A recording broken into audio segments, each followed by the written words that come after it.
Daily, weekly और monthly राशिफल के साथ साथ ज्योतिष, वास्तु, मंत्र आदि से जुड़ी वीडियोस रेगुलरली पाने के लिए चैनल को अभी सब्सक्राइब कीजिए और बेल नोटिफिकेशन पे भी क्लिक कीजिए ताकि नई वीडियो की नोटिफिकेशन आपको समय पर मिल जाए।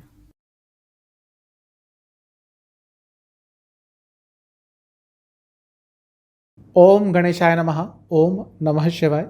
मैं निखिल ज्योतिष आचार्य आप सभी का मेरे चैनल पे पुनः स्वागत करता हूँ। आशा करता हूँ आप सभी स्वस्थ होंगे। महादेव की कृपा आप सभी पर सदैव बनी रहे। यह वीडियो है मीन यानी कि पाइसेस लग्न के जातकों के लिए 29 अप्रैल को होने वाले शनि देव के राशि परिवर्तन के बारे में। शनि महाराज 29 अप्रैल 2022 को राशि परिवर्तन करेंगे। अपनी एक राशि को छोड़ यानी कि मकर को छोड़ कुंभ में प्रवेश करेंगे। लेकिन ये फाइनल गोचर नहीं है, फाइनल ट्रांजिट नहीं है। शनि महाराज एक राशि में 2.5 वर्ष रहते हैं, लेकिन यहाँ पर केवल 2.5 महीने के लिए रहेंगे, क्योंकि जब राशि परिवर्तन करेंगे 29 अप्रैल को, उसके कुछ ही दिन बाद वक्री हो जाएंगे और 12 जुलाई को फिर से वक्री रहते हुए मकर राशि में ही गिर जाएंगे और मकर राशि में ही रहेंगे जनवरी 2023 तक। तो जो एक्चुअल गोचर स्टार्ट होगा वो अगले साल होगा, लेकिन थोड़े समय के लिए आ रहे हैं, रिजल्ट्स ज़रूर देंगे। तो उसी बारे में यह विश्लेषण है कि मीन लग्न के जातकों के लिए शनि महाराज का राशि परिवर्तन कैसा रहेगा। जब 29 तारीख को शनि महाराज राशि परिवर्तन करेंगे तो आपके लग्न से 12वें घर में आके बैठ जाएंगे। 12वें घर में शनि महाराज का आना मिला जुला प्रभाव देता है। कई शास्त्र कहते हैं कि खर्चा बढ़ेगा, लेकिन यह भी देखना होता है कि वो किस राशि में आ रहे हैं। शनि महाराज अपनी ही राशि में आ रहे हैं, यानी कि कुंभ में। हर ग्रह जिसकी 2 राशियां होती हैं, उनमें से एक राशि ऐसी होती है जिसमें वो बहुत अच्छे रिजल्ट देते हैं और दूसरी राशि होती है जिसमें वो उससे थोड़े से कम अच्छे रिजल्ट देते हैं। दोनों ही राशियों में अच्छे रिजल्ट देते हैं, लेकिन थोड़ा सा अंतर होता है। तो कुंभ शनि महाराज की प्रिय राशि है। मकर से अच्छे प्रभाव कुंभ में देते हैं। तो जब आपके 12वें घर में आएंगे तो खर्चे तो बढ़ेंगे, लेकिन खर्चे वह बढ़ेंगे जो ज़रूरी होंगे। गैर ज़रूरती चीज़ों पे खर्चे आपके कम होंगे। उन चीज़ों पर खर्चे बढ़ेंगे जो बहुत ही महत्वपूर्ण होंगे, जो आपको लाइफ में आगे बढ़ने की जो आपकी संभावनाएं हैं उनको और बढ़ाएंगे। थोड़ा सा आलस रह सकता है। कभी कभी शनि महाराज जब यहाँ पे आते हैं तो जातक थोड़ा आलसी हो जाता है। तो इस चीज़ को आपने अपने आप से दूर रखना है कि आलस को अपने लाइफ का पार्ट नहीं बनने देना। स्पेशली आपके लिए कहूँगा, यानी कि मीन लग्न के जातकों के लिए, क्योंकि आप ये समझ लीजिए आने वाले कुछ वर्ष आपके लिए बहुत अच्छे हैं। मैं कोशिश करूँगा कि हर लग्न के जातकों के लिए अगले 5 साल की प्रेडिक्शन कुछ दिनों में बना दूँ, जो ये 4 ग्रहों का बहुत महत्वपूर्ण राशि परिवर्तन हुआ है उसके बेसिस पर। लेकिन अभी बात कर लेते हैं मीन लग्न के लिए इस समय होने वाले राशि परिवर्तन के लिए, क्योंकि आपके लिए यह समय बहुत अच्छा है। आपके लग्न के स्वामी लग्न में ही आके बैठ गए हैं बृहस्पति। तो इस समय में यदि आपने आलस दिखाया तो अच्छी अपॉर्चुनिटीज़ को अपने हाथ से गंवा देंगे। तो आलस आपको इस समय बिल्कुल नहीं दिखाना। ऑलमोस्ट हर शास्त्र यही कहता है कि 12वें भाव का शनि आलसी बनाता है, अनटिल अनलेस वो वक्री ना हो। तो थोड़ा सा अपने आलस को कम कीजिएगा। जनसमूह का नेता बनकर उभर सकते हैं, मतलब कि आपको रिकॉग्निशन मिलेगी, आपको पॉपुलैरिटी मिलेगी। अचानक से आपको नेम फेम प्राप्त हो सकता है, ऐसे योग बन सकते हैं। तो ये आपके लिए अच्छा है। आपके लिए शनि महाराज जब 12वें घर में बैठेंगे तो सबसे अच्छी बात यह है कि विपरीत राजयोग बनाएंगे और बहुत स्ट्रॉन्ग विपरीत राजयोग बनाएंगे। शनि मंगल सूर्य जब भी ये विपरीत राजयोग बनाते हैं तो बहुत अच्छा प्रभाव देते हैं, क्योंकि पाप ग्रह हैं। बाकी ग्रह भी जब विपरीत राजयोग बनाते हैं अच्छा रिजल्ट देते ही हैं, लेकिन जब उनसे कंपेयर करेंगे तो शुभ ग्रहों के बनस्पत जब पाप ग्रह या मेलिफिक प्लैनेट्स विपरीत राजयोग बनाते हैं तो वो बहुत अच्छे रिजल्ट देते हैं। तो आपके लिए विपरीत राजयोग बनेगा। क्यों? क्योंकि 12वें घर के ही स्वामी हैं, 12वें घर में ही बैठेंगे, तो स्ट्रॉन्ग विपरीत राजयोग बनेगा। बाहर से संबंधित कुछ आपका काम है, फॉरेन रिलेटेड कुछ भी काम है, अत्यंत लाभ कमाएंगे, अत्यंत पैसा कमाएंगे। क्यों? एक तो 12वें घर में बैठकर विपरीत राजयोग बना रहे हैं, साथ ही में लाभ स्थान के स्वामी हैं, 11th हाउस के स्वामी हैं। 11th हाउस के स्वामी जा रहे हैं 12वें घर में। लाभ कहाँ से आएगा, प्रॉफिट कहाँ से आएगा? बाहर के देशों से, फॉरेन से, एमएनसी में काम करते हैं, बहुत पैसा आएगा। तो ये आपके लिए बहुत अच्छा है। तीसरी दृष्टि रहेगी दूसरे घर पे, यानी कि धन भाव पे। जो मेरा साप्ताहिक राशिफल का वीडियो रेगुलरली देखते हैं उनको पता होगा कि मैं बताता हूं कि जब भी दूसरे स्थान का 11वें स्थान से किसी भी तरह से योग होता है, उनके स्वामियों का योग हो, दृष्टि योग हो, तो बहुत अच्छा धन योग बनता है। और आपके लिए वैसा ही हो रहा है।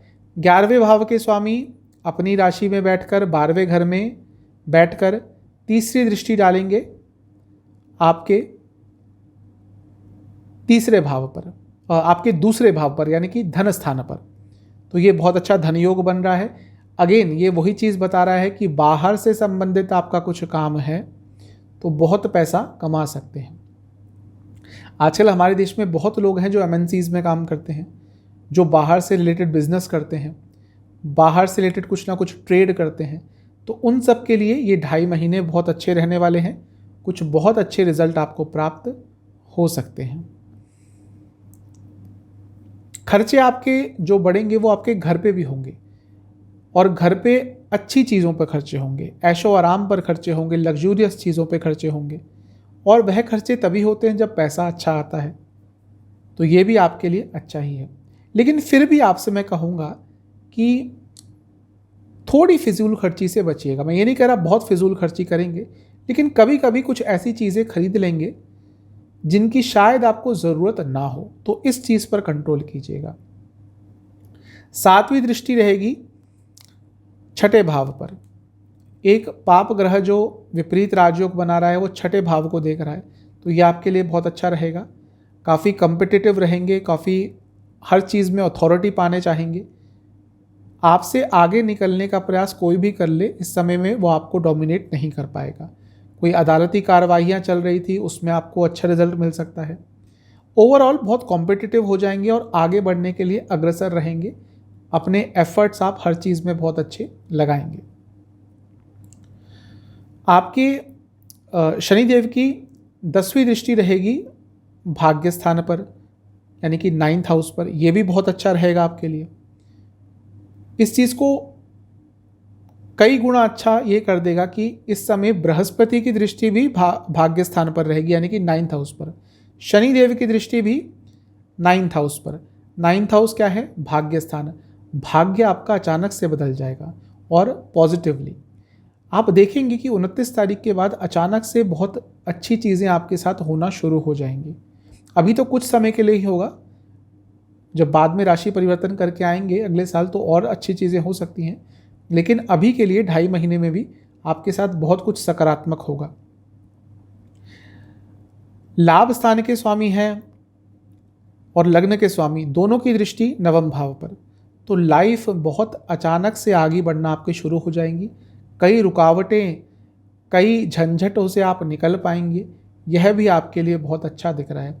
आध्यात्मिक सुख मिलेगा, अध्यात्म के बारे में जानेंगे, रिलीजन के बारे में, स्पिरिचुअलिटी के बारे में आप जान पाएंगे। मंत्र साधना के लिए बहुत अच्छा समय है। जो भी मंत्र साधेंगे या साधने की कोशिश करेंगे उस मंत्र में आपको सफलता मिलेगी। कई तरह की साधनाएं सीख सकते हैं, गूढ़ विद्याएं सीख सकते हैं।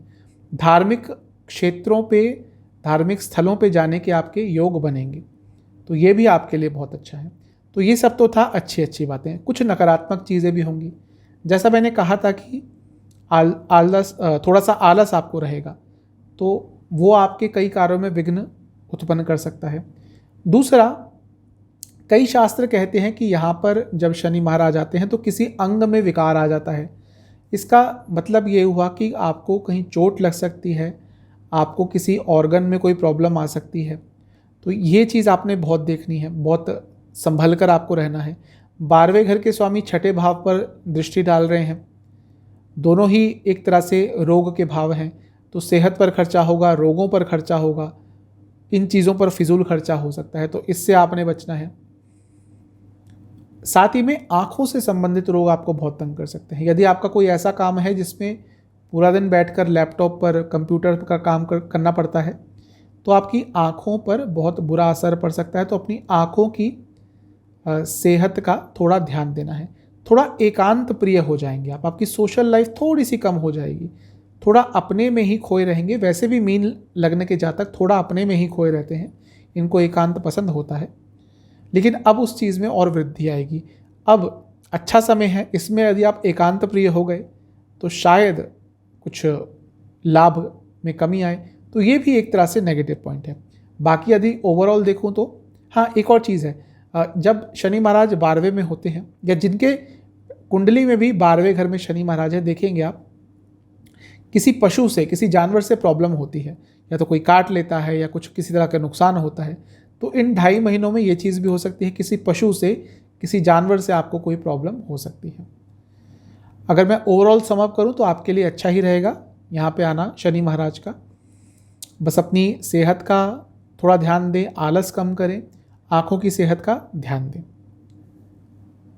आपके लिए उपाय यह रहेगा कि आपको 29 तारीख को शिव मंदिर में जाकर शिवलिंग का पहले पंचामृत से और उसके बाद गन्ने के रस से अभिषेक करना है। इन दोनों से अभिषेक हो जाए, उसके बाद शिवलिंग का स्नान कराइएगा शुद्ध जल से, और शिवजी के सामने बैठकर आपने शिव चालीसा का 2 बार पाठ करना है। और अगले दिन किसी भी शनि मंदिर में जाकर आपको शनि महाराज के सामने 11 सरसों के तेल के दिए जलाने हैं। शनि मंदिर में उड़द की दाल का, काले तिल का, सरसों के तेल का दान करना है, और वहीं पर बैठकर आपको भैरव चालीसा का 11 बार पाठ करना है। तो ये था मीन लग्न के जातकों के लिए शनि राशि परिवर्तन पर वीडियो। चैनल पे नए हैं, सब्सक्राइब कीजिए, वीडियो को लाइक कीजिए। अगली वीडियो में मिलता हूँ, तब तक के लिए ओम नमः।